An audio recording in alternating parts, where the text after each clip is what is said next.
Hi friends, आज हम बात करने जाने वाले हैं वर्ल्ड वॉर 1 के बारे में। ये वर्ल्ड वॉर 1 4 साल चला था। हम वर्ल्ड वॉर 1 के बारे में बात करें उससे पहले उसकी डेट याद कर लेते हैं। 28 जुलाई 1914 से लेके 11 नवंबर 1918 तक चला था। ये 4 साल चला था। वर्ल्ड वॉर 1 क्यों हुआ?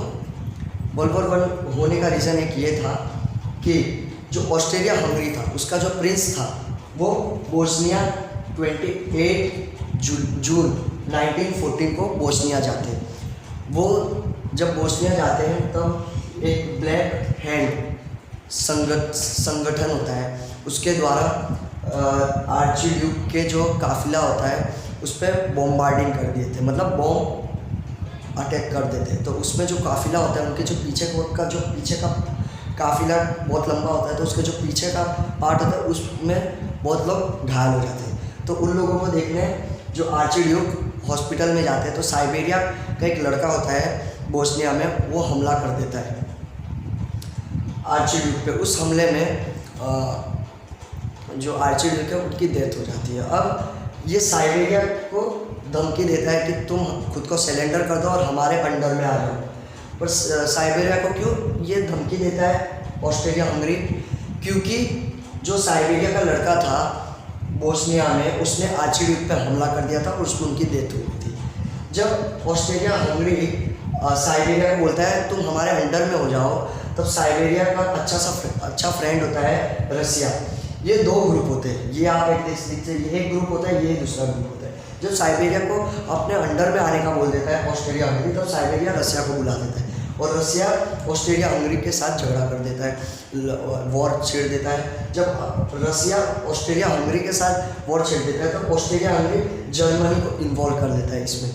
जब जर्मनी आता है तब रसिया का फ्रेंड फ्रेंच वो भी इस वॉर में कूद पड़ता है। तो जो जर्मनी है वो फ्रेंच से लड़ने आता है आर्मी के से।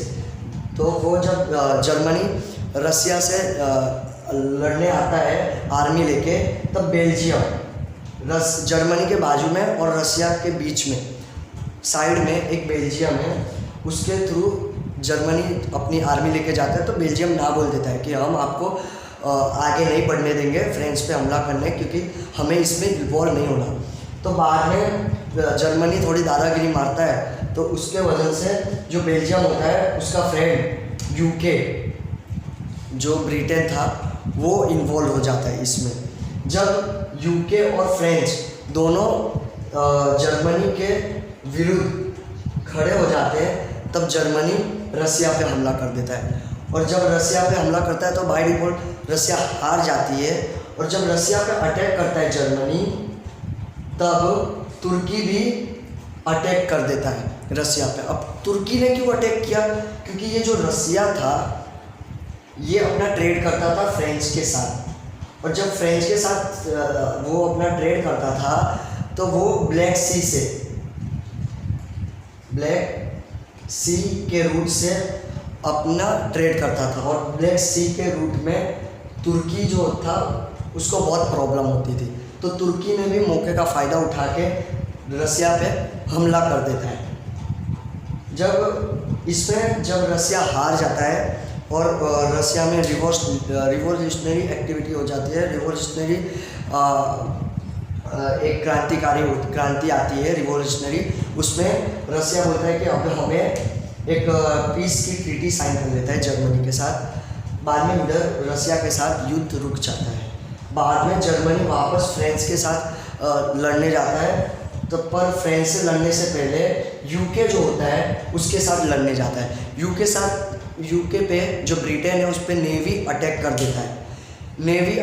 देता है। तो यूके पे जो जर्मनी की नेवी थी वो बहुत स्ट्रॉन्ग थी, और जब ब्रिटेन पर नेवी अटैक कर देता है तो वो ब्रिटेन की जितनी भी शिप्स थी उन पे हमला करना चालू कर देता है।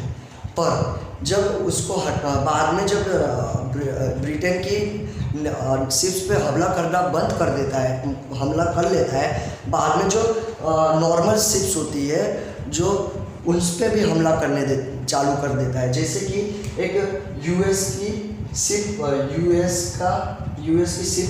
उधर से ही पास हो रही थी, उसमें 1200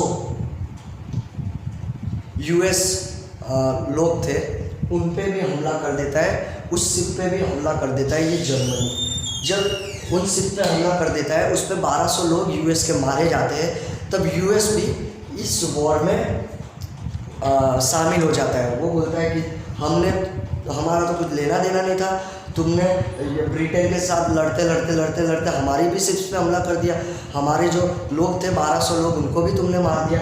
तब यूएस, यूके, बेल्जियम और फ्रांस ये सब मिलके जर्मनी पे हमला बोल देते हैं और बाद में जर्मनी हार जाता है।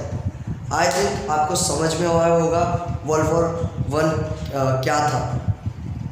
एक बार आपको मैं रिवाइज करा देता हूँ। ऑस्ट्रेलिया हंगरी जब साइबेरिया को बोलता है कि तुम हमारे अंडर में आ जाओ, तब साइबेरिया रसिया को बोलता है कि ये जो ऑस्ट्रेलिया हंगरी है ये हम पे दबाव बना रहे हैं।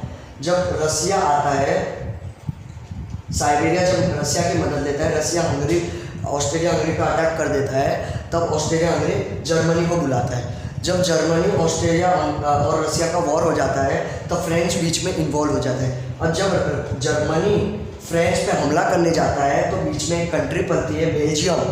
वो जो जर्मन की जो आर्मी है उसको आगे नहीं बढ़ने देती। जो फ्रेंच और जर्मनी के बीच में बेल्जियम है उसको आगे नहीं बढ़ने देती, तो उस पर भी हमला कर देता है। तो यूके जो ब्रिटेन है वो भी इस वॉर में शामिल हो जाता है। बाद में वो जर्मनी जब रसिया पे हमला करने जाता है, तब तुर्की उसका साथ देता है। तुर्की साथ इसके लिए देता है क्योंकि जो रसिया का जो ट्रेड होता है वो ब्लैक सी से होता है, और ब्लैक सी में बीच में जो तुर्की है उस पर बहुत मतलब उसको डिस्टर्ब करता था, ट्रेड के बीच में आता था।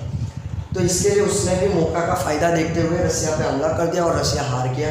बाद में जर्मनी फ्रांस ब्रिटेन में जाता है हमला करने। ब्रिटेन को नेवी के थ्रू हमला करता है। नेवी के थ्रू जब उनके ब्रिटेन की शिप पे हमला कर देता है, तब ब्रिटेन की शिप को हमला करने के बाद जो और भी शिप्स थी जो ब्रिटेन की नहीं थी, यूएस की शिप जो जा रही थी, उस पर यूएस के लोग थे, 1200 लोगों को मार देता है जर्मनी। तब यूएस जर्मनी के खिलाफ होकर ये जो फ्रांस, रसिया, बेल्जियम और ये यूके थे उनके साथ हो जाता है, और जो यूएस की एंट्री पे ये पूरा वॉर का रुख बदल जाता है और जर्मनी हार जाता है। और मैं जैसे आप देख सकते हैं ये इटली भी जर्मनी के साथ में था, पर इटली लास्ट में धोखा दे देता है और इन लोगों के साथ हो जाता है।